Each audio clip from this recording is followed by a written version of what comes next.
Hello, आ जाओ, मैं फटाफट से मैं लिंक शेयर कर देता हूँ टेलीग्राम पर, फिर करते हैं क्लास शुरू। आ जाइए आ जाइए,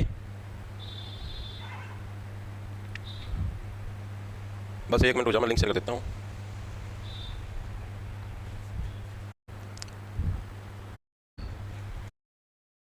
मैं तारा साथी मोहित हुनिया, बताऊं सारे का जोश टारगेट चल रहा है। बड़ी दोपहर में 3:30 बजे की शुभ समय के प्राप्त हुए के अंदर फटाफट से भाई, बढ़िया मौसम हो रहा है, मी लग रहा है पर्सन और मैं लग रहा था क्लास खतर दर्शन है। आ जाओ फटाफट से। प्रणाम भाई प्रणाम। तो भाई जैसा कि आप लोगों को पता है, अपनी इकोनॉमिक्स की सीरीज स्टार्ट कर रखी है और आज हमारी सीरीज की भाई 13वां नंबर की क्लास है। 12 क्लासेस हम लोग कर चुके हैं और आज की क्लास के अंदर आप लोग पता है अपना टॉपिक चलेगा। शुक्रवार शनिवार को अपनी 2 क्लास हुई थी, एक बजट की, एक इनकम टैक्स एंड जीएसटी की। तो उससे रिलेटेड जो भी पर्सन प्रीवियस ईयर के अंदर आए हैं बजट और इनकम टैक्स रिलेटेड, वो सारे के सारे आप आज की क्लास के अंदर निपटाने का काम करेंगे। हां भाई सर, साइंस की क्लास बैच में लगी थी, क्लास का रोना आ रहा है, चुपचाप क्लास लगा लिया करो, जो चीज करवाया करो, ठीक है। आज तो भाई बारिश आने लगी, कल भी आई थी, आज भी सुबह की आने लग रही भाई, रुकने लग रही।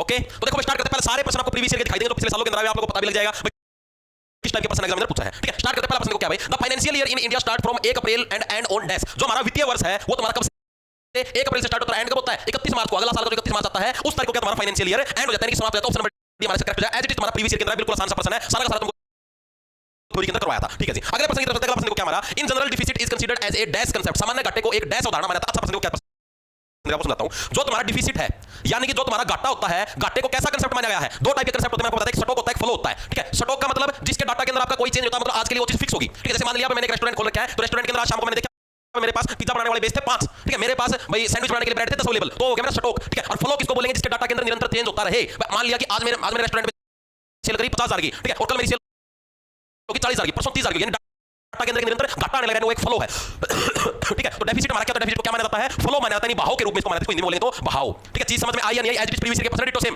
डी नहीं आएगा, बी आएगा भाई, ओके वेरी गुड। आगे देखो अगला प्रश्न क्या हमारा, अगला प्रश्न को क्या भाई, the primary deficit zero in which of the following situation, okay very good. आगे देखो अगला प्रश्न क्या हमारा, अगला प्रश्न को क्या भाई, the primary deficit zero in which of the following situation. जो हमारा प्राथमिक घाटा होता है वो शून्य कब होगा। कल जब आपकी परसों साइंस परसों क्लास हुई थी, आपकी संडे की छुट्टी होती है, परसों मैंने आपको एक फार्मूला बताया था, याद करो। प्राइमरी डिफिसिट, प्राइमरी डिफिसिट का फार्मूला क्या था। अगर देखो भाई, अगर तुमने थ्योरी को थोड़ा सा पढ़ोगे, मैंने आपको परसों करवाई थी, चीजों को अच्छे समझाया था, समझोगे तो इजीली क्वेश्चन कर पाओगे, वरना सारा ऊपर से जाएगा बच्चे, कितना हंगा लगा लियो, ठीक है। ये किसके बराबर होता है, फिस्कल डिफिसिट यानी राजकोषीय जो तुम्हारा घाटा है, माइनस जो भी तुम्हारा राजकोषीय घाटा उसके माइनस जो भी तुमने इंटरेस्ट देना है, जो भी तुमने ब्याज देना है, इसके बराबर होता है, ठीक है। इसकी हिंदी में मैं लिख देता हूं, उस दिन में करवाया था, यानी ये हमारा प्राथमिक घाटा है, ठीक है। फिस्कल को क्या बोलते हैं, राजकोषीय घाटा। ये जिसने शनिवार का लेक्चर अटेंड किया तो कर सकता, बाकियों के पकड़ेंगे। ये हो गया हमारा ब्याज यानी इंटरेस्ट। अब प्रश्न को क्या देखा है कि हमारा प्राथमिक घाटा शून्य कब होता है, as it is previous year का। फिस्कल डिफिसिट जीरो यानी कि राजकोषीय घाटा अगर जीरो है, अगर मैं इस राजकोषीय घाटा को जीरो कर दूं तो क्या मेरा प्राथमिक घाटा जीरो हो जाएगा, जी नहीं हो सकता। कि मान लो ब्याज 5 आ गया तो -5 हो जाएगा प्राथमिक घाटा। उसके लिए क्या ब्याज का भी आपका क्या है, जीरो वैल्यू होनी जरूरी, ब्याज की जगह जरूरी, इसकी जीरो होनी जरूरी नहीं है, ठीक है। तो पहला कथन होगा तुम्हारा गलत। दूसरा, interest payment is equal to fiscal deficit. अगर जो हमारा क्या है ब्याज भुगतान, तो ब्याज भुगतान और राजकोषीय घाटे के बराबर हो, ठीक है। मान लिया राजकोषीय घाटा तुम्हारा 5 है, ब्याज भुगतान भी तुम्हारा 5 हो जाए, ठीक है। तो उस केस के अंदर क्या तुम्हारा प्राथमिक घाटा जीरो हो सकता है, ये प्रश्न दिया गया था। तो ऑप्शन नंबर क्या, ओनली बी करेक्ट हो जाएगा, ए भी नहीं आएगा, ठीक है। ओनली बी तुम्हारा करेक्ट होगा। चीज समझ में आई, इस टाइप से आते हैं प्रीवियस ईयर के अंदर। मुश्किल था बहुत, लेकिन कर दिया फिर भी। क्या था मुश्किल, ठीक है। चीजें समझ में आई ना कैसे करने, एज मतलब जो मैंने आपको चीजें करवाई ना थ्योरी के अंदर भाई, उसी के भी प्राइमरी को एज इट इज। ये तुम्हारा प्रीवियस ईयर का है, ये मैंने परसों आपको थ्योरी में करवाई थी। आगे चलो देखो क्या हमारे पास, the stabilization function of the government budget mainly include. सरकारी बजट के स्थिरीकरण कार्य में मुख्य रूप से शामिल है भाई। जो स्थिरीकरण कार्य मैंने आपको बताया था, जो बजट होता है हमारा, बजट के अंदर अलग अलग कार्य होते हैं, ठीक है। हां बिल्कुल बिल्कुल बिल्कुल, शाबाश शाबाश। मैंने आपको 3 कार्य बताए थे हमारे बजट के। 3 मेन कार्य क्या क्या थे, याद करो, शुक्रवार वाली क्लास के अंदर बताए थे। बजट के 3 मेन कार्य क्या क्या थे भाई, बजट के 3 मेन कार्य क्या क्या थे। एक तो था एलोकेशन, याद करो पहला कार्य था एलोकेशन यानी संसाधनों का बंटवारा। भाई इस क्षेत्र के अंदर कितना बजट एलोकेट होगा, इस क्षेत्र के अंदर कितना बजट एलोकेट होगा, यानी ये तो था हमारा शामिल, ठीक है। इनके मुख्य रूप से शामिल है। तो stabilization function of the government budget mainly include, ये गलत रखे, मेनली नॉट इंक्लूड आएगा, ठीक है। दूसरा हमारा इंटरवेंशन टू एक्सपेंड और रिड्यूस द डिमांड, मांग को बढ़ाने या कम करने के लिए हस्तक्षेप। आप किसी चीज की डिमांड को बढ़ाने लग रहे हो या आप किसी चीज की डिमांड को कम करने लग रहे हो, ये चीज बजट के अंदर थोड़ी ना होती है, तो दूसरा कथन गलत हो जाएगा। तीसरा हमारा protection of public goods, yes सार्वजनिक चीजों का प्रोटेक्शन करना, ये मेरे बजट के उसका पार्ट है, बिल्कुल सही। 3 पार्ट नहीं बताया मैंने आपको। चौथा हमारा डिस्ट्रीब्यूशन ऑफ इनकम, भाई की रीडिस्ट्रीब्यूशन के नाम से मैंने आपको 3 बताए थे। पहले नंबर बताया मैंने आपको एलोकेशन, एलोकेशन याद करो पहले वाली क्लास के अंदर, शुक्रवार वाली क्लास के अंदर। सेकंड नंबर में बताया रीडिस्ट्रीब्यूशन, जनता से टैक्स लो, ठीक है। जनता से टैक्स लो और उसको क्या है, जनता के अंदर ही बांट दो, अमीर लोगों से टैक्स लेके गरीब लोगों के अंदर बांट दो। भाई कोई खाने के रूप में बांट दिया, कोई वैसे कोई योजना के तहत रीडिस्ट्रीब्यूशन यानी distribution of income in society ने फेयर समाज में आएगा निष्पक्ष वितरण। ये तीनों के तीनों तो पार्ट थे बजट के, लेकिन ऑप्शन नंबर बी क्या है, ये हमारा बजट का पार्ट नहीं होता, as it is previous year का पर्सन डिटो से। मैंने आपको करवाया था, याद कर लो, शुक्रवार वाली क्लास के अंदर, याद करो। वेरी गुड, ये रितेश कुमार ने कमेंट किया एलोकेशन, रीडिस्ट्रीब्यूशन, स्टेबलाइजेशन, ठीक है। ये तीनों के तीनों क्या होते हैं हमारे, इसके फंक्शन होते हैं, लेकिन क्या है इंटरवेंशन टू एक्सपेंड और रिड्यूस द डिमांड, इस टाइप का हमारा कोई फंक्शन नहीं होता, ठीक है। वेरी गुड, आगे चलो। अगला देखो कौन सा है, which of the following is a false statement in the context of the government budget. सरकारी बजट के संदर्भ में कौन सा कथन तुम्हारा गलत है, 4 कथन तुमको दिए गए हैं। पहला कथन क्या है, there is no future obligation to return the amount in case of revenue received. राजस्व प्राप्ति के मामले में भविष्य में राशि वापस करने की कोई बाध्यता नहीं है। सेकंड हमारा भारतीय रेलवे के माध्यम से अर्जित लाभ गैर कर राजस्व का एक हिस्सा है, यानी प्रॉफिट जो भी इंडियन रेलवे से मिलता सरकार को वो नॉन टैक्स रेवेन्यू है। तीसरा हमारा fees and fine collected, fine यानी फाइन वाला फाइन आएगा, ये फाइन जो फाइन जुर्माना नहीं लगता वो वाला फाइन है। Fine collected is an example of capital receipt. जो भी फीस या जो भी जुर्माना कलेक्ट किया जाता है क्या वो कैपिटल रिसिप्ट का उदाहरण है, ठीक है। तीसरा हमारा चौथा हमारा recovery of loan is a capital receipt. जो भी लोन है, लोन की जो रिकवरी करते हैं क्या वो भी कैपिटल रिसिप्ट है। ये आपको चार से निगरानी पूछेगा कौन सी फॉल्स स्टेटमेंट है गवर्नमेंट के बजट के अनुसार, बताओ फटाफट से। सर एसएससी के प्रोटेस्ट में दिखे नहीं आप भाई, एसएससी के प्रोटेस्ट में दिखना कोई फायदा नहीं, काम वाले प्रोटेस्ट के अंदर दिखते हैं भाई, ठीक है। वहां पर वो सारा राजनीति वाला होता था, ठीक है। उस प्रोटेस्ट का ना कोई लक्ष्य है ना कुछ और लक्ष्य विहीन, वो सिर्फ फेम कमाने का, ठीक है। प्रोटेस्टों के अंदर बच्चों को नहीं घसीटा जाता भाई, बच्चों को पता कितना रिस्क होता है। अब मान लिया हम हैं जो शिक्षक पर जाती है और बड़े बड़े शिक्षक जो आंदोलन करने लगे हैं, उनके बच्चे 10 केस हो जाए कोई फर्क नहीं पड़ता, क्योंकि हमें मतलब कि ये समझ लो भाई गवर्नमेंट जॉब वगैरह नहीं लेनी, ले चुके हैं पहले से, ठीक है। मतलब उससे सेटिस्फाई हम। और क्या होता है, जैसे मान लिया आप बच्चे हो, पढ़ने वाले, आप अभी गवर्नमेंट जॉब की तैयारी करने लगे, आप लोगों के ऊपर गलती से भी एक एफआईआर होगी ना तो पूरी उम्र गवर्नमेंट जॉब नहीं मिलेगी, आई चीज समझ में।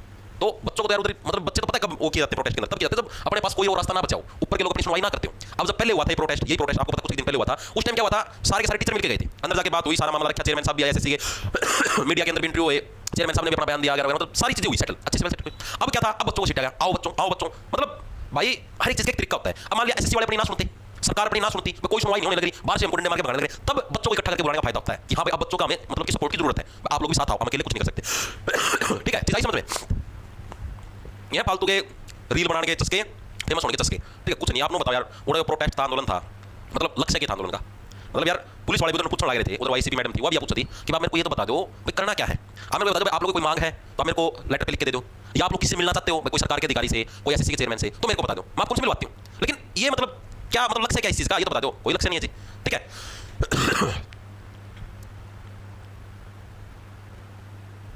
ओके चलो आगे चलते हैं, टाइम की बर्बादी मत। ये बताओ इसका आंसर क्या है, आंसर है किसी का, ए आंसर आया सुमित का, सुमित कुमार का ए आंसर आया भाई। देखो भाई बताता हूं, जिसके अंदर आएगा तुम्हारा ए नहीं आएगा, सी आएगा। भाई जो भी तुम्हारी फीस होती है और जो भी तुम्हारे जुर्माने होते हैं वो किसके, क्या कैपिटल रिसिप्ट के उदाहरण होते हैं? गलत है। कैपिटल रिसिप्ट के अंदर क्या था, कैपिटल रिसिप्ट के अंदर सरकार लोन लेती है बाहर से, ठीक है। कैपिटल रिसिप्ट सबसे स्पेशली समझा था, मैं सरकार लोन लेने लग रही किसी और देश की सरकार से, ठीक है। इसकी वजह से क्या है, अपनी जो संपत्ति है वो तुम्हारा, देखो स्पेशल बता मैंने अपना जो मतलब कि जो एसेट है, एसेट का मतलब जो अपनी संपत्ति उसकी वैल्यू कम हो जाएगी, और जो अपना जो देनदारी है अपनी, जो अपनी देनदारी अपने को कर्ज चुकाना उसकी वैल्यू बढ़ जाएगी। तो ये तो उसके अंदर आता है, कैपिटल रिसिप्ट के अंदर लोन आता है, सरकार जो लोन लेगी, ठीक है। ये किसके अंदर आता है, फीस और फाइन, ये रेवेन्यू रिसिप्ट के अंदर आता है। किसके अंदर आता है, रेवेन्यू रिसिप्ट। याद करो रेवेन्यू रिसिप्ट मैंने आपको दो तरीके की बताई थी, राजस्व वाली जो रिसिप्ट थी ये मैंने आपको दो तरीके की बताई थी, एक तो थी आपकी कौन सी, टैक्स वाली, और एक थी नॉन टैक्स वाली। टैक्स वाली के अंदर तो जो आप लोग इनकम टैक्स देते हो वो वाली आती है, और नॉन टैक्स के अंदर जो भी आपको जुर्माना लगता है, ठीक है, जो भी आप टोल टैक्स देते हो वगैरह वगैरह ये आते हैं। स्पेशल नहीं बताया था, रेवेन्यू रिसिप्ट का उदाहरण है, कैपिटल रिसिप्ट का थोड़ी ना है। अब जब हमको ये पता ही नहीं कैपिटल रिसिप्ट क्या होता है, रेवेन्यू रिसिप्ट क्या होता है, तो तुम्हारी गलती है भाई, ठीक है। शुक्रवार शनिवार को दो क्लासेस हुई थी, दोनों के अंदर पूरा पढ़ाया था, रेवेन्यू रिसिप्ट भी कैपिटल रिसिप्ट भी। तो शुक्रवार शनिवार की क्लासेस देखो तब तुमको समझ में आएगा रेवेन्यू रिसिप्ट कैपिटल रिसिप्ट होती क्या चीज है। जिन्होंने देख रखी है उनको पता है, उनको आंसर भी आता था इसका, ठीक है। आगे चलो आगे चलो। What is the main objective of fiscal responsibility and budget management act 2003, अच्छा प्रश्न है, एज इट इज आपका एसएससी सीएचएसएल के अंदर आया हुआ है। राजकोषीय उत्तरदायित्व एवं बजट प्रबंधन अधिनियम 2003 का मुख्य उद्देश्य क्या है, ठीक है। 2003 के अंदर एक आपका बजट प्रबंधन अधिनियम आया था, उसका मेन उद्देश्य क्या था, राजकोषीय घाटे को कम करना, यानी टू रिड्यूस फिस्कल डिफिसिट। दूसरा हमारा टू रिड्यूस सब्सिडी को कम करना, टू इंक्रीज एक्साइज ड्यूटी, या फिर टू इंक्रीज एक्सपोर्ट। क्या उसका मेन लक्ष्य था, बताओ।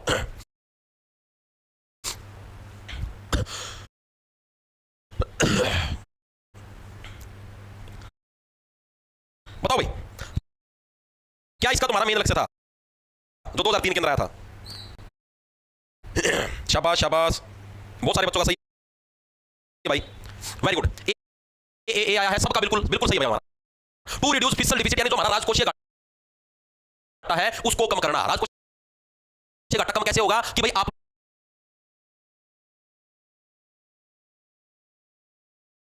लोग दूसरे मतलब क्या खर्चा और कमाई इस हिसाब से करें कि अपने को दूसरे देश से लोन लेना ही ना पड़े, ठीक है। तो ये हमारा मेन लक्ष्य था। ये तो राजकोषीय घाटा नहीं बताया मैंने आपको, राजकोषीय घाटा किसके बराबर होता है, टोटल एक्सपेंडिचर, यानी जो भी हमने खर्चा करा है उसके अंदर से टोटल जो हमारी कमाई थी और उसके अंदर क्या चीज माइनस करोगे, जो भी हमने लोन ले रखा है उसको माइनस करोगे, ठीक है। तो ऑप्शन नंबर 1 आगे चलते हैं।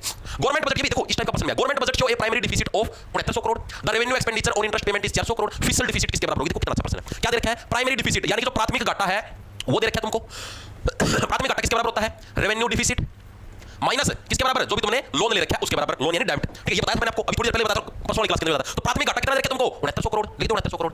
Revenue expenditure on interest payment, यानी जो भी तुम्हारा इंटरेस्ट है, लोन का जो इंटरेस्ट बनता है, जो भी तुम्हारा ब्याज बनता है, उसके ऊपर कितना खर्चा है, 400 करोड़ का है, 400 करोड़ लिख दिया। रेवेन्यू डिफिसिट तुमको फाइंड करना है, ये तो देखा है फिस्कल डिफिसिट है, तो सॉरी रेवेन्यू नहीं, सॉरी फिस्कल आएगा, राजकोषीय घाटा, फिस्कल डिफिसिट यानी कि राजकोषीय घाटा, ये तुमको फाइंड करना है, ठीक है। तो कैसे फाइंड होगा, इसको इस तरफ लेके जोड़ दो, अरे 400 को इस तरफ लेके जोड़ दो तो हो जाएगा 400 जोड़ 13 यानी 7300, 3300 करोड़ आ जाएगा, ऑप्शन नंबर डी करेक्ट हो जाएगा। As it is ditto previous year का पर्सन है, डिट्टो सेम प्रीवियस ईयर का, ठीक है। अब जिन्होंने फॉर्मूले पढ़ ही नहीं रखे, ये चीज करी नहीं रखी, वो इसके अंदर तुक्का मारता रहता है, इसके अंदर या तो घटा देगा, इसके अंदर जोड़ देगा, देखो इसके अंदर मेन पता क्या दिमाग लगाएगा, वो ये सोचेगा या तो 6900 के अंदर से मतलब तुक्का मारेगा 400 घटाने हैं, पहला मैं भी मारेगा तो ज्यादा बताऊं, 6900 के अंदर या 400 जोड़ने हैं, ठीक है। फिर वो इसके अंदर से घटाएगा तो 6500 बन गया, ये बन गया तुम्हारा 7300। अब वो इन दो ऑप्शनों के अंदर कंफ्यूजन है, इन दोनों के अंदर सही आंसर है, ठीक है। किस्मत की बात तुक्का लग गया, सही नहीं लगा तो फिर फेल, ठीक है।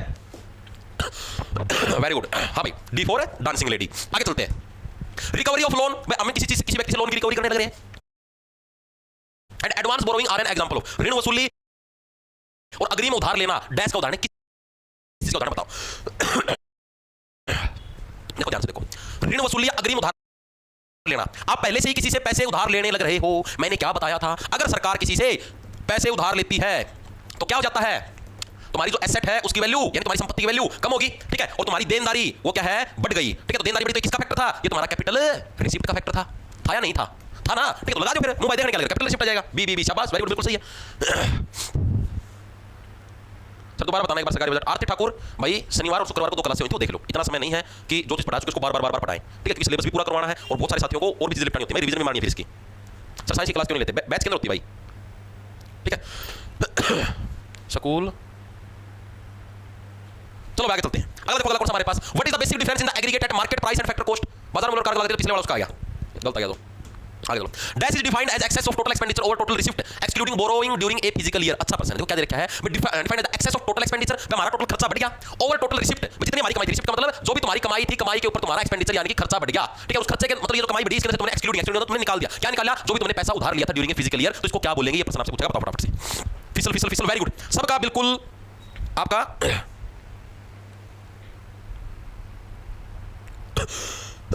वेरी गुड है, सबका बिल्कुल सही है, शाबाश शाबाश, बी फिसल डी, क्योंकि हमने कल भी परसों वाली क्लास के अंदर साफ पढ़ा था, राजकोषीय घाटा किसके बराबर है, ये किसके बराबर होता था, बट टोटल जो भी हमारा रेवेन्यू रिसिप्ट है, सॉरी टोटल एक्सपेंडिचर जो भी हमारा टोटल हमारा एक्सपेंडिचर है, ठीक है। डिफिसिट का मतलब क्या था, घाटा, यानी घाटा कब होगा, जब आप खर्चे के अंदर से इनकम घटाओगे, ठीक है। इसके अंदर हमने क्या माइनस की थी, टोटल जो भी हमारी रिसिप्ट थी यानी रेवेन्यू रिसिप्ट थी, ठीक है, और माइनस में ये रहा टोटल रिसिप्ट, और माइनस में हमने क्या किया था भाई, आपका बोरोइंग ड्यूरिंग यानी जो भी तुमने लोन लिया है, ठीक है, वो लोन हमने इसके अंदर से माइनस किया था, तो इसको क्या बोलते हैं, इसको भाई फिसल डिफिसिट बोलते हैं, यानी राजकोषीय घाटा हो गया, सिंपल है। अगला कौन सा, expenditure of the government on health facilities education and fixed asset acquisition is dash. स्वास्थ्य सुविधाओं, शिक्षा और अचल संपत्तियां अधिग्रहण पर सरकार का व्यय क्या, देखो अच्छा प्रश्न है भाई। अगर सरकार स्वास्थ्य सुविधाओं पर खर्चा करने लग रही है, शिक्षा के ऊपर खर्चा करने लग रही है, अचल संपत्तियां यानी जमीन खरीदने के ऊपर खर्चा करने लग रही है, तो ये खर्चा किसके अंदर आता है, दो टाइप के खर्चे थे हमारे, एक तो क्या था, रेवेन्यू हमारा एक्सपेंडिचर था, और एक था हमारा कौन सा, कैपिटल एक्सपेंडिचर।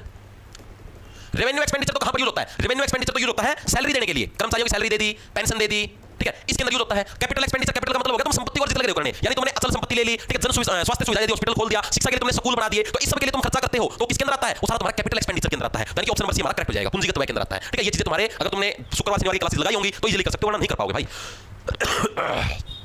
हाँ ठीक है, अब एक बार के लिए मेरे को ये बताओ भाई, जिन भी साथियों ने क्लास लगाई थी शुक्रवार शनिवार की, अब मेरे को बताओ क्या आप लोगों के अंदर कॉन्फिडेंस आया, आपने शुक्रवार शनिवार को क्लास लगाई थी, तुम सारे प्रीवियस ईयर के पर्सन करने लग रहे हैं जो भी एसएससी के अंदर आए हुए हैं पिछले सालों के अंदर, क्या आप लोगों के अंदर थोड़ा बहुत कॉन्फिडेंस आया है कि हाँ भाई हम एग्जाम के अंदर अगर इकोनॉमिक्स आएगी तो हम घबराएंगे नहीं, इजीली उसको निकाल देंगे, ठीक है, बताओ। यस सर, जी सर, रितेश, ओम साई राम, यस सर, अनु वर्मा आश्री है, अनु वर्मा कर ले अच्छे कर्मा, ठीक है, यस यस यस यस, कोमल, मनीषा, खुशी, राहुल, वेरी गुड, राकेश वर्मा जी, ठीक है भाई। चलिए आगे चलो, क्या Which of the following is not a part of capital receipt? Capital receipt का पार्ट कौन सा नहीं है? कैपिटल रिसिप्ट का मतलब क्या है, जो भी सरकार लोन लेगी वो किसके अंदर आती है, कैपिटल रिसिप्ट के अंदर आती है। अब कौन सा उसका पार्ट नहीं है, प्रश्न पूछते हो, बोरोइंग उधार लेना, ये तो मेनली पार्ट है ही है, मानते हो तुम इसको। टैक्स रेवेन्यू, बट टैक्स से जो कमाई होती है कैपिटल के अंदर आती है, नहीं, वो तो किसके अंदर आती है, रेवेन्यू रिसिप्ट के अंदर आती है, तो यानी ये भी तुम्हारा हो गया गलत भैया, उसका पार्ट नहीं है। तीसरा रिकवरी ऑफ लोन, लोन की रिकवरी करना, ठीक है, और चौथा हमारा डिसइन्वेस्टमेंट यानी विनिवेश। इन दोनों के अंदर बच्चों को कंफ्यूजन हो गया, और ये मैं अभी तुम्हारे कंफ्यूजन को बताऊं एक बार तुम। अरे डी तो कैसे भी नहीं आएगा भाई, सी भी नहीं आएगा, सी कैसे आएगा तुम खुद बताओ। टैक्स रेवेन्यू, जो टैक्स का जो रेवेन्यू तो किसके अंदर आता है, रेवेन्यू रिसिप्ट के अंदर आता है, कैपिटल रिसिप्ट में थोड़ी ना आता है, स्पेशल नहीं बताया था।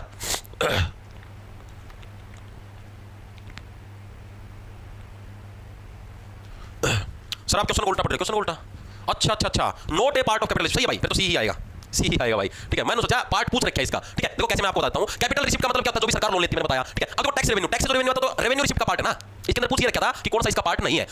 मैंने ऊपर ध्यान नहीं दिया स्टेटमेंट में, तो ऑप्शन नंबर सी ही करेक्ट आएगा, रेवेन्यू रिसिप्ट भाई, ठीक है। यानी क्या तुम्हारा राजस्व से जो टैक्स तो किसके अंदर आता है, रेवेन्यू रिसिप्ट के अंदर आता है, ये तुम्हारा कैपिटल रिसिप्ट का पार्ट नहीं है, ठीक है। सरकार जो लोन लेती है वो भी कैपिटल रिसिप्ट का पार्ट है, रिकवरी ऑफ लोन, सरकार जो लोन की रिकवरी करती है वो भी कैपिटल रिसिप्ट का पार्ट है, और डिसइन्वेस्टमेंट यानी सरकार दोबारा से मतलब इन्वेस्टमेंट करना बंद कर देती है, वो तुम्हारा किसका, कैपिटल रिसिप्ट का पार्ट। हाँ बिल्कुल भाई, सस्ता नशा कर लिया था मैंने भी, हाँ बिल्कुल उस वजह से गलती होगी भाई, ठीक है। आगे चलो, आगे देखो कौन सा है, what is revenue deficit in the government budget, सरकार के बजट के अंदर रेवेन्यू डिफिसिट, रेवेन्यू का मतलब होगा राजस्व घाटा, किसको बोलेंगे, राजस्व घाटा अलग चीज है, राजकोषीय घाटा अलग चीज है। तो रेवेन्यू डिफिसिट किसका फार्मूला था, इसका फार्मूला क्या था, रेवेन्यू का जो एक्सपेंडिचर है माइनस में रेवेन्यू रिसिप्ट भाई, इसका फार्मूला क्या था, रेवेन्यू एक्सपेंडिचर और माइनस में रेवेन्यू रिसिप्ट, यही तो इसका फॉर्मूला था। अब प्रश्न क्या पूछा है गवर्नमेंट के बजट में, तो क्या the excess of expenditure over revenue excluding interest, ये तो आपका क्या हो जाएगा, ये तो क्या हो जाएगा तुम्हारा फिस्कल डिफिसिट हो जाएगा, राजकोषीय घाटा हो जाएगा। सेकंड हमारा the excess of revenue, revenue का एक्सेस तो होगा नहीं, एक्सपेंडिचर का एक्सेस होगा। अरे एक्सपेंडिचर पहले आएगा, तो यानी कि पहले एक्सेस तुम्हारा एक्सपेंडिचर का होगा, एक्सेस का मतलब तुम्हारा एक्सपेंडिचर खर्चा ज्यादा है और कमाई तुम्हारी कम है, तभी तो घाटा होगा, नहीं तो वैसे ही गलत हो गया। तीसरा excess of revenue, excess of revenue तो सीधा देखते घाटा मारो। चौथा excess of expenditure over revenue including interest payment on debt, बिल्कुल ऑप्शन नंबर डी करेक्ट हो जाएगा हमारा। ठीक है, एक्सक्लूडिंग की बात होगा तो ये हमारा किसके अंदर शुमार होगा, हमारा फिस्कल डिफिसिट के अंदर होगा। फिस्कल डिफिसिट यानी कि राजकोषीय घाटा। ठीक है, राजस्व घाटा अलग चीज है। ठीक है, ऑप्शन नंबर डी हमारा करेक्ट हो जाएगा। आगे चलो अगला कौन सा है, व्हिच कंट्री फर्स्ट इंट्रोड्यूस, किसके अंदर शुमार होगा, हमारा फिस्कल डिफिसिट के अंदर होगा। फिस्कल डिफिसिट यानी कि राजकोषीय घाटा। ठीक है, राजस्व घाटा अलग चीज है। ठीक है, ऑप्शन नंबर डी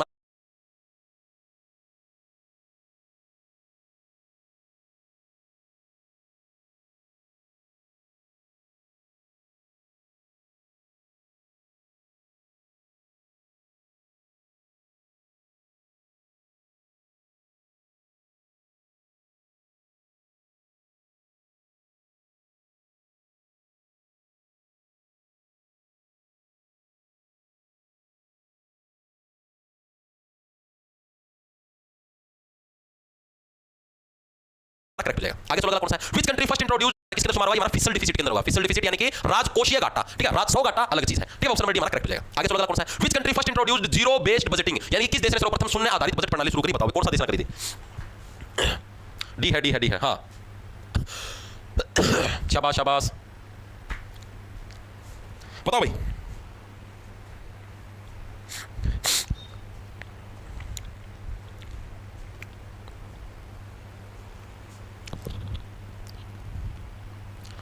देखो भाई सी आंसर आया बहुत सारे साथियों का। सी वेरी गुड शाबाश। द यूएस भाई, जो अमेरिका है, अमेरिका ने पहले क्या जीरो बेस्ड बजटिंग है वो लॉन्च की। अब ये जीरो बेस्ड बजटिंग होती क्या है, अगले क्वेश्चन के अंदर देखो दिखाता हूं क्या होती है। What is the main objective of zero based budgeting, ये होती क्या है हमारा, re-evaluation of all the activities every year when budget provision are made, इसको बोलते हैं zero based budgeting. Option number C हमारा, मतलब क्या आपको समझाता हूं।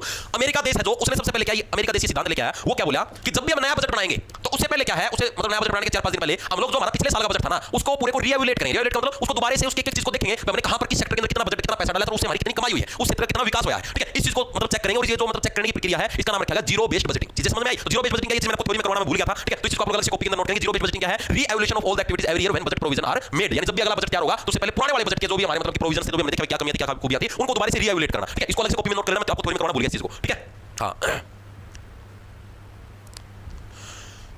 Very good. आगे चलें, आगे देखो क्या है, which of the following is an example of capital receipt in the government budget, सरकार के बजट के अंदर कैपिटल रिसिप्ट क्या है। कैपिटल रिसिप्ट का मतलब जो भी सरकार लोन लेती है कैपिटल रिसिप्ट के अंदर आता है। अब जो क्या है, सेल ऑफ गवर्नमेंट बॉन्ड, सरकार के जो बॉन्ड है उनकी बिक्री होना। दूसरा हमारा income from government owned enterprises, यानी कि सरकारी स्वामित्व वाली जो भी कंपनियां उनसे कमाई होना। टैक्स रेवेन्यू, जो भी जनता से टैक्स रेवेन्यू लिया था वो। चौथा हमारा grant received from foreign country, विदेशी देश से जो प्राप्त, जो में ग्रांट मिलती है, पैसा मिलता है, वो कौन सा हमारा कैपिटल रिसिप्ट के अंदर आता है, ये प्रश्न पूछेगा, बताओ फटाफट से। बिल्कुल बेसिक और टुच्चा प्रश्न है।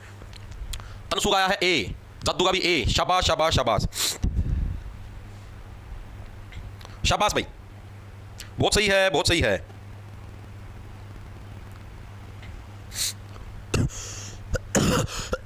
शाबाश।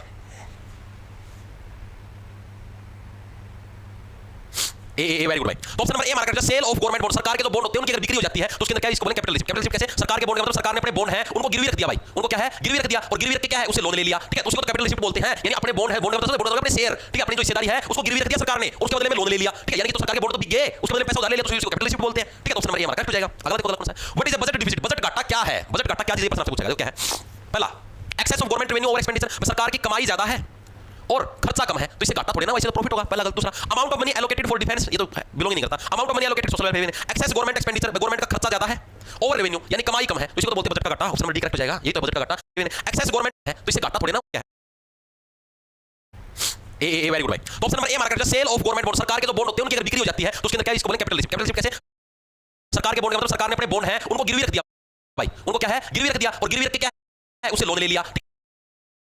उसको तो कैपिटल रिसिप्ट बोलते हैं, यानी अपने बॉन्ड है, बॉन्ड मतलब बॉन्ड अपने शेयर, ठीक है, अपनी जो हिस्सेदारी है उसको गिरवी रख दिया सरकार ने, उसके बदले में लोन ले लिया। ठीक है, यानी कि तो सरकार के बॉन्ड तो बिक गए, उसके बदले में पैसा उधार ले लिया, तो इसको कैपिटल रिसिप्ट बोलते हैं। ठीक है, तो ऑप्शन नंबर ए हमारा करेक्ट हो जाएगा। अगला देखो कौन सा है, what is the budget deficit, budget घाटा क्या है, बजट घाटा क्या चीज, ये प्रश्न आपसे पूछा गया। क्या है, पहला excess of government revenue over expenditure, सरकार की कमाई ज्यादा है और खर्चा कम है, तो इससे घाटा थोड़े ना, वैसे तो प्रॉफिट होगा। पहला गलत। दूसरा amount of money allocated for defence, ये तो बिलोंग नहीं करता। Amount of money allocated social welfare, excess government expenditure, government का खर्चा ज्यादा है, ओवर रेवेन्यू यानी कमाई कम है, तो इसको तो बोलते हैं बजट का घाटा। ऑप्शन नंबर डी करेक्ट हो जाएगा, ये तो बजट का घाटा, सरकार का खर्चा ज्यादा है, कमाई कम है, इसी को बोलते हैं बजट घाटा। ठीक है, आगे चलते अगला कौन सा है, which of the following is an example of non डेब्ट, डेब्ट नहीं डेब्ट आएगा, नॉन डेब्ट capital receipt in the government budget, निम्न में से सरकारी बजट में कौन सा गैर विभागीय पूंजी प्राप्ति का उदाहरण है, नॉन डेब्ट कैपिटल रिसिप्ट। ठीक है, कौन सा बताओ, सरकारी स्वामित्व वाली भूमि की बिक्री, अंतरराष्ट्रीय वित्तीय संस्थान से ऋण, सरकारी बॉन्ड पर ब्याज भुगतान या नागरिकों से एकत्रित कर राजस्व। कौन सा हमारा क्या है कैपिटल रिसिप्ट का एग्जांपल है? बताओ बताओ भाई। Very good. कईयों का डी आया, कईयों का ए आया है। सर मैं एक वीक में 6 दिन पढ़ता हूं और एक दिन एमडीओ में जारी मार लेता हूं। सर सही है या गलत? सुमित भाई बिल्कुल सही पथ पे चलने लग रहे हो। ठीक है, इस पथ से जल्दी ही आप सफलता के द्वार पर पहुंचोगे। ठीक है, और उस द्वार को तोड़ के अंदर एंट्री मारना ही आपकी सफलता का मतलब कि मेन मुकाम होगा। ठीक है, उसके बाद जब तुम्हारी मृत्यु होगी तो नरक लोक के अंदर तुम्हारे लिए स्पेशल तेल उबाला जाएगा। ठीक है, और फिर तुम वहां पर यही जारी मारोगे। फिर यमराज जी क्या है, जो अपना भैंसा है, यमराज जी का जो वाहन है, ठीक है, उसका प्रयोग तुम्हारे ऊपर करेंगे। उस भैंसे को कोई ना कोई मतलब कि भैंसे का औजार वगैरह तैयार करवाया जाएगा, फिर तुम्हारा इलाज करवाया जाएगा, फिर तुम मतलब कि समझो स्वर्ग का सुख भोग पाओगे। ठीक है, हाँ असली मजा तुम्हें तभी आएगा ना, जारी का परिणाम भी तो मिलेगा। परिणाम नहीं लेकर तुमको। Very good.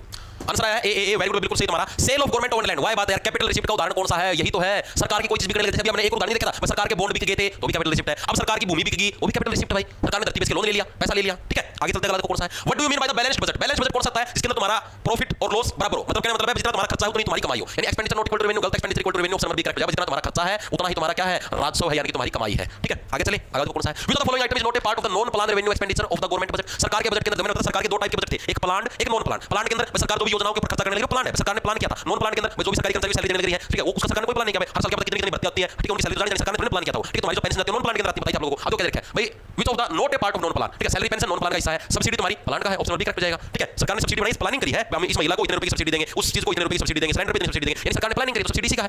ठीक है, भी आ जाएगा। कोई साथी एक कहने लगे, एक कैसे आएगा भाई? नोट पूछा ना, नोट।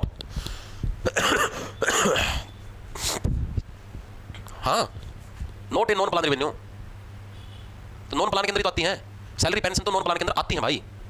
हाँ तो फिर ठीक तो है, ठीक है, इसके अंदर कोई दिक्कत नहीं है।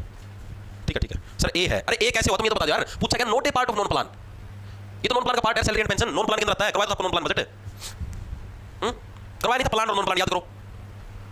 निखिल चौधरी समझ नहीं आ रहा, समझ आएगा भी नहीं भाई, शुक्रवार शनिवार की क्लास लगा भाई, फिर आएगा समझ में। ठीक है, ये हिस्ट्री पॉलिटी नहीं है, जैसे समझ इकोनॉमिक्स है। ठीक है, आगे चलो, आगे देखो कौन सा है। सीबीआईसी स्टैंड्स फॉर, सीबीआईसी है भाई, इसकी फुल फॉर्म क्या है? Central bureau of investigation committee, central board on issue related to caste, central board of information and communication, central board of indirect tax and custom, option number D हमारा correct हो जाएगा। भाई हमारा केंद्रीय board है indirect यानी अप्रत्यक्ष कर और कस्टम का, ये उसकी फुल फॉर्म ऑप्शन नंबर हमारा डी है, करेक्ट हो जाएगा। ठीक है, वेरी गुड। आगे चलते हैं, कौन सा है? Which of this is one of the function of the government budget? इनमें से कौन सा सरकारी बजट का कार्य है?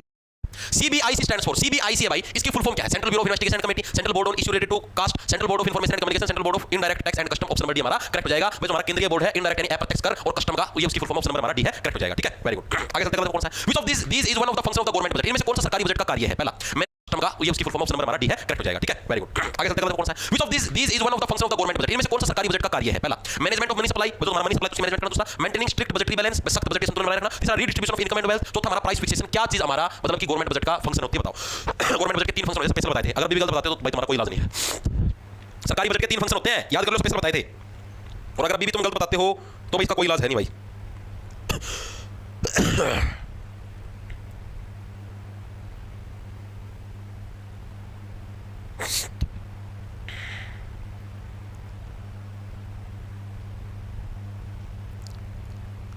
देखो भाई, सी आंसर है, बहुत सकते हो। सी क्या है हमारा?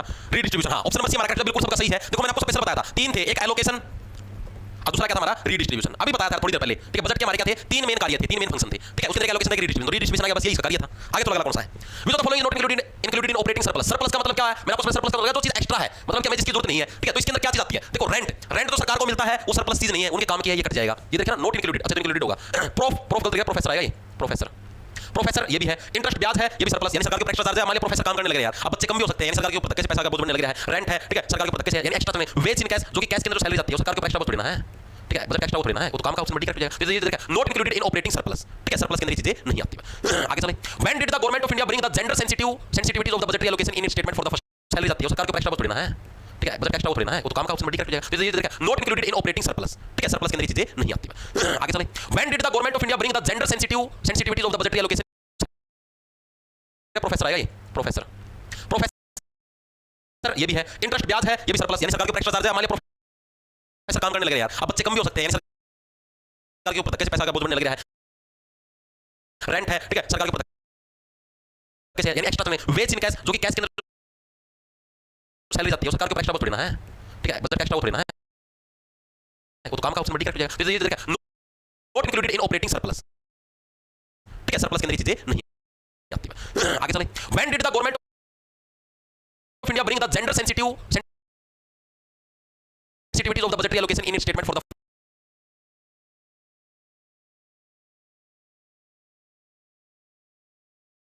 फर्स्ट टाइम स्पेशल बताया था, याद करो। मैं सरकार ने पहली बार बजट के अंदर जेंडर सेंसिटिविटी वाली जो चीज है वो कब लेके आए, कौन से बजट के अंदर, यानी भारत सरकार के द्वारा कौन से बजट के अंदर पहली बार जेंडर सेंसिटिविटी वाली चीज है वो पेश की गई, यानी जो लिंगानुपात के प्रति जो स्पेशल बजट जारी किया गया, हाँ लड़कियों के लिए भी स्पेशल शिक्षा जारी हो, इस टाइप की चीजें पहली बार कौन से साल वाले बजट के अंदर आई थी, आपसे पूछा, बताओ। गुरुजी बैच कहां से परचेज करें? पंकज यादव भाई, जोश टारगेट के नाम से आपको ऐप मिला प्ले स्टोर पर, उसको डाउनलोड करना, कोर्स के सेक्शन के अंदर जाओगे तो आपको बैच देखने को मिल जाएगा, ठीक है। हाँ,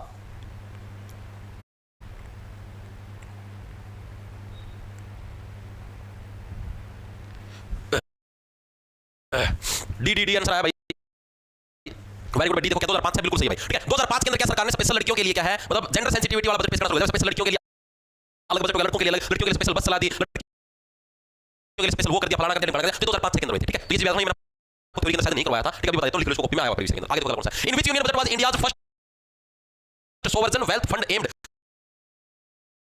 national investment and infrastructure fund announce, यानी किस केंद्रीय बजट में भारत के पहले संप्रभु धन कोष, राष्ट्रीय निवेश और अवसंरचना कोष की स्थापना की गई थी, मैंने आपको थ्योरी के अंदर नहीं बताया था, ठीक है। तो दो चीज याद रखना, एक तो तुम्हारा मतलब वो जो पीछे बताया मैंने आपको जेंडर सेंसिटिविटी वाला बजट हुआ था 2005 के अंदर, और ये तो तुम्हारा ये वाला जो बजट संप्रभु धन कोष वाला यह था साल 2015-16 के अंदर, दोनों को के अंदर लिख लो, ये मैंने आपको नोट्स के चीजें नहीं लिखवा रखी, ठीक है। सेंसिटिविटी वाली की बात करें 2005 से, इसी के 10 साल बाद,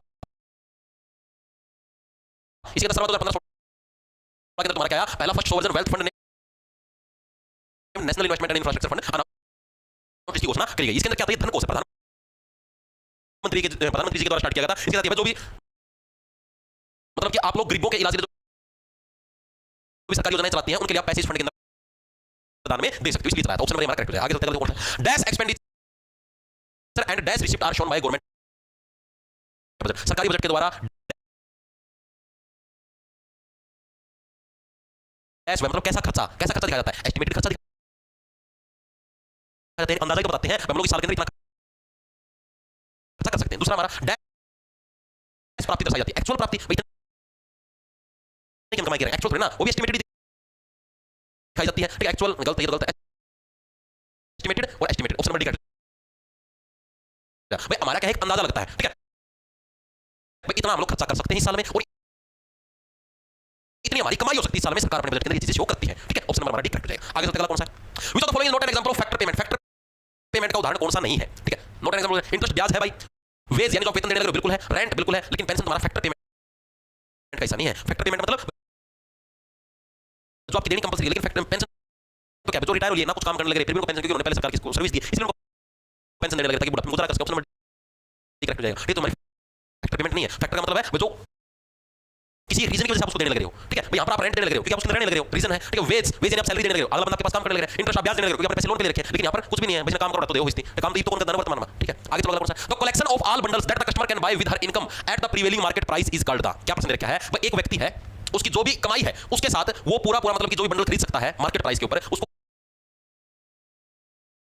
देनी कंपलसरी, लेकिन फैक्टर पेंशन तो क्या है, जो रिटायर हो लिए ना कुछ काम करने लगे फिर भी उनको पेंशन, क्योंकि उन्होंने पहले सरकार की सर्विस दी, इसलिए उनको पेंशन देने लगे ताकि बुढ़ापे में गुजारा कर सके। ऑप्शन नंबर डी करेक्ट हो जाएगा। ये तो हमारी फैक्टर पेमेंट नहीं है। फैक्टर का मतलब है जो किसी रीजन की वजह से आप उसको देने लग रहे हो, ठीक है भाई। यहाँ पर आप रेंट देने लग रहे हो क्योंकि आप उसके रहने लग रहे हो, रीजन है, ठीक है। वेज यानी आप सैलरी देने लग रहे हो, अगला बंदा आपके पास काम करने लग रहा है, इंटरेस्ट आप ब्याज देने लग रहे हो क्योंकि आपने पैसे लोन पे ले रखे हैं, लेकिन यहाँ पर कुछ भी नहीं है, बस काम करो तो दे हो, इसलिए काम तो कौन करता है वर्तमान में, ठीक है। आगे चलो, कौन सा है, the collection of all bundles that the customer can buy with her income at the prevailing market price is called the, क्या प्रश्न रखा है भाई, एक व्यक्ति है उसकी जो भी कमाई है उसके साथ वो पूरा मतलब कि जो भी बंडल खरीद सकता है मार्केट प्राइस के ऊपर, उसको क्या बोलते हैं, ये प्रश्न आपसे पूछा। बताओ, सभी बंडलों का संग्रह जिसे ग्राहक अपनी आय से प्रचलित बाजार मूल्य पर खरीद सकता है उसे क्या कहा जाता है, बताओ।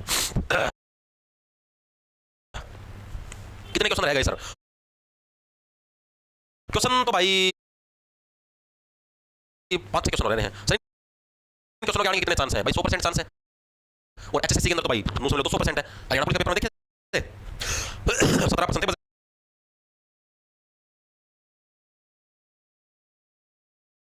इनसे ये क्या नाम, इकोनॉमिक्स से रिलेटेड तुम्हारा सिलेक्शन तभी तो नहीं होता पार्थ, क्योंकि तुम थोड़ा दिमाग लगाना नहीं चाहते।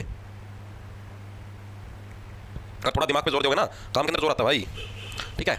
ऐसे ही बच्चों के सिलेक्शन नहीं होते, हर चीज हर एक सब्जेक्ट को साथ लेके चलना पड़ता है। अब आप ये सोचो ना, हम तो इकोनॉमिक्स छोड़ दिया, मुश्किल है, मुश्किल इकोनॉमिक्स छोड़ दिया, नंबर कट जाएंगे। एक बच्चा है जिसने इकोनॉमिक्स करा, क्यों 2 नंबर फालतू ले जाएगा, और सीधे अगर मेंस होगा तो 2% सही तो 6 नंबर मिलेंगे, 3 नंबर 1% है, 6 नंबर गैप मतलब हम दक्षिण में पढ़ पाओगे, नॉर्थ में नौकरी करेगा, ठीक है। तो आप किसी भी चीज को छोड़ नहीं सकते, लेकिन जोर आवे पढ़ दौड़ी, ठीक है, चीजें कर दौड़ी, जोर आता भाई। अपनी क्लास स्टार्ट हुई थी, हजार में लाइव थे, पसंद देख के कांच बैठ गई, 6:30 सो रह गए, ठीक है। ये रीजन क्यों 6:30 से गए, मतलब दिमाग पर जोर आया, ठीक है भाई, बस सिंपल सी कहानी है।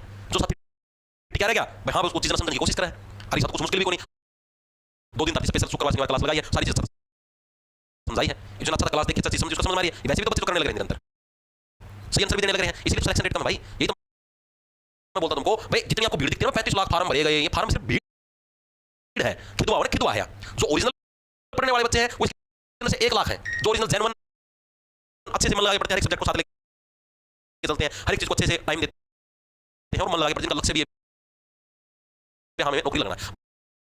बाकी सारी खिदवा जो बस जस्ट टाइम पास के लिए, हाँ पढ़ लिए, ठीक है भाई, मैं फार्म भर देगा क्या दिखा दिया, हाँ इतनी कौन पढ़ दे कौन भाई, ठीक है। पढ़ना तो असली कंपटीशन तब होने दे, पढ़ते तो है कौन, ठीक है। इसके अलावा अपना मतलब इतना ये दिमाग का यूज करने के शुरू कर, लेकिन ना चलो चलो क्या था, collection of all bundles customer can buy with income at the prevailing market price को बोलते हैं बजट रेखा, बजट लाइन। बजट की एक रेखा है, मेरी इनकम है, मान लिया मेरी इनकम 10,000 रुपए है, तो मैं 10,000 रुपए का ही सामान खरीद सकता हूं मार्केट से, उससे ज्यादा का सामान नहीं खरीद सकता, यानी मेरे बजट की लाइन आ जाएगी, ठीक है। तो ऑल बंडल्स है, customer can buy with income at the prevailing market price, तो उसको क्या बोलेंगे हमारा, ठीक है। उसको बजट रेखा भाई, मेरी बजट की रेखा है, मैं इससे ज्यादा सामान नहीं खरीद सकता, ठीक है। आगे चलो, आगे देखो क्या, gross primary deficit is the difference between, जो भी हमारा प्राथमिक घाटा होता है वो किसके बराबर होता है, टोटल जो हमारा प्राथमिक घाटा किसके बराबर होता है, फिस्कल डिफिसिट माइनस में जो भी हमारा रेवेन्यू डिफिसिट होता है, और माइनस में हमारा मतलब जो भी इंटरेस्ट होता है, जो भी हमारा ब्याज जाना होता है, वो क्या है, revenue deficit and interest deficit, तो गलत हो गया, ठीक है। Gross fiscal deficit and interest deficit, ये भी गलत हो गया, ना ना ना इसके सही होने का। दूसरा तीसरा रेवेन्यू एंड इंटरेस्ट, क्योंकि पहले तो क्या आएगा, पहले तुम्हारा फिस्कल आएगा, राजकोषीय घाटा आएगा, चौथा gross fiscal deficit and net interest liabilities, यानी जो भी ब्याज तुम्हारा लायबिलिटीज यानी देनदारी है तुम्हारी, ऑप्शन नंबर डी हमारा करेक्ट हो जाएगा, ठीक है। जो भी तुमको ब्याज देना, ये तो था ग्रॉस फिस्कल यानी जो टोटल तुम्हारा राजकोषीय घाटा है, फिस्कल डिफिसिट माइनस में टोटल रेवेन्यू डिफिसिट,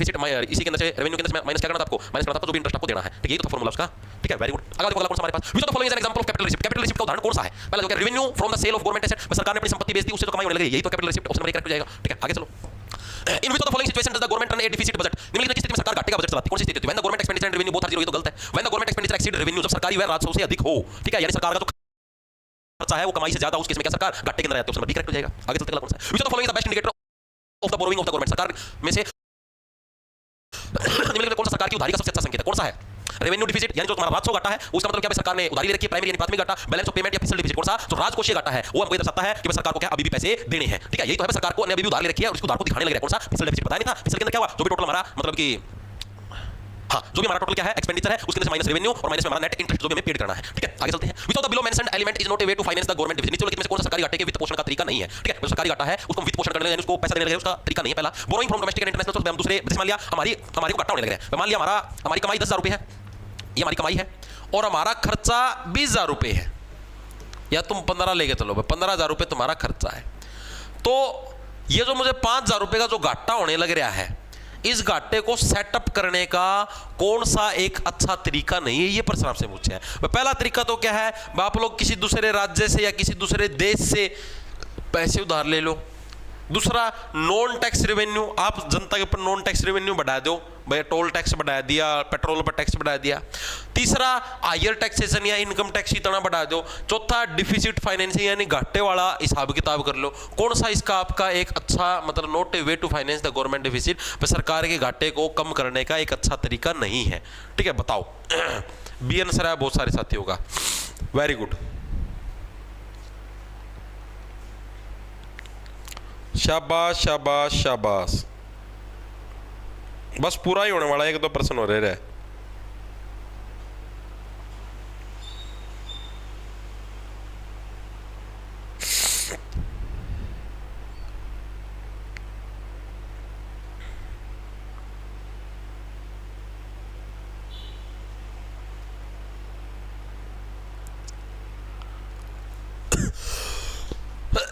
शाबाश भाई। देखो नॉन टैक्स रेवेन्यू यानी सरकार क्या है, जनता के ऊपर नॉन टैक्स रेवेन्यू बढ़ा दे। लाइक टोल टैक्स बहुत ज्यादा कर दिया, पेट्रोल के ऊपर टैक्स बहुत ज्यादा कर दिया, पेट्रोल डीजल के ऊपर, ठीक है, मतलब ऐसी चीजों के ऊपर टैक्स बढ़ा दे। तो ये गलत तरीका सरकार अपना कर्जा चुकाने के लिए जो अपनाती है। अगला देखो, अगला क्या है, which type of expenditure referred to expensive that do not lead to the creation of physical और फाइनेंशियल एसेट।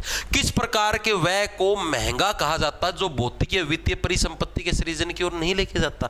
यानी कि ये जब आप खर्चा करते हो तो इससे क्या है, आपकी कोई संपत्ति नहीं बनने लग रही, ठीक है। अब जैसे मैंने आपको देखो दो टाइप के एक्सपेंडिचर बताए थे, याद करो।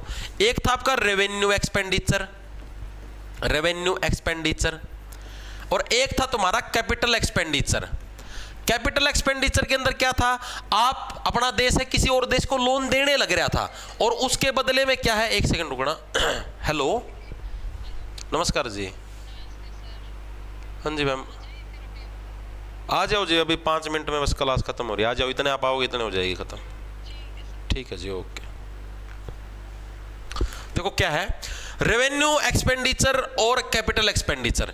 रेवेन्यू के अंदर क्या होता है भाई कि जो भी तुम खर्चा करने लग रहे हो, एक्सपेंडिचर करने लग रहे हो, किस लिए करने लग रहे हो, आप लोग किस लिए करने लग रहे हो, अपने कर्मचारियों को पेंशन देने के लिए, सैलरी देने के लिए, ठीक है। कैपिटल एक्सपेंडिचर का मतलब क्या है, आपने किसी दूसरे, आप जैसे मान लिया अपना देश है, नो कहते भाई तारा देश के हवाई जहाज हमारे पास गिरवी रख दो, हम तुमको पैसा दे देते हैं उधार। यानी हमने क्या अपनी एक संपत्ति बढ़ाई है, यानी एसेट हमने बढ़ाई, यही तो है भाई फिजिकल और फाइनेंशियल एसेट, हमारी संपत्ति के अंदर बढ़ोतरी, ठीक है। क्या देखिए भाई कौन सा हमें हमारी संपत्ति के अंदर बढ़ोतरी की तरफ नहीं लेके जाएगा, कैपिटल एक्सपेंडिचर तो लेके जाएगा, ठीक है। ये हमें हमारी संपत्ति के अंदर बढ़ोतरी थोड़े ना होने लग रही, इससे पेंशन देने लग रहे, सैलरी देने लग रहे, कहां पर संपत्ति के अंदर बढ़ोतरी। तो रेवेन्यू एक्सपेंडिचर क्या हमें अपनी संपत्ति के अंदर बढ़ोतरी के अंदर लेके नहीं जाने लगे रहा, ठीक है। आगे चलो, अगला देखो कौन सा है, which of the following is not A component of revenue receipt. Revenue receipt यानी जो सरकार की जो कमाई है उसका उदाहरण कौन सा नहीं है, ये प्रश्न पूछेगा। ग्रांट रिसीव्ड फ्रॉम यूनेस्को यही नहीं है, ये तो किसके, तो कैपिटल रिसिप्ट का है, यानी सरकार ने लोन लिया है, यूनेस्को से लोन ले लिया, ठीक है। तो ये तो किसका है उदाहरण है, ये तो हमारा कैपिटल रिसिप्ट का है भाई, सरकार ने कुछ गिरवी रख के यूनेस्को से लोन ले लिया। जीएसटी तुम्हारा इसी का उदाहरण है रेवेन्यू का, ठीक है। Amount borrowed from world bank ये भी तुम्हारा नहीं है, तो not a component of revenue receipt, ये गलत दे दिया शायद। अमाउंट वर्ल्ड बैंक से ले तो ये भी कैपिटल रिसिप्ट का उदाहरण है।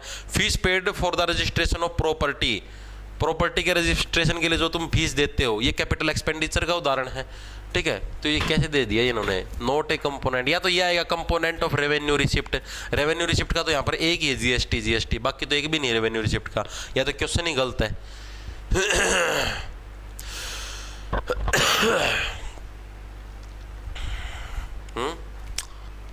ये तो क्वेश्चन ही गलत लगने लग रहा है भाई।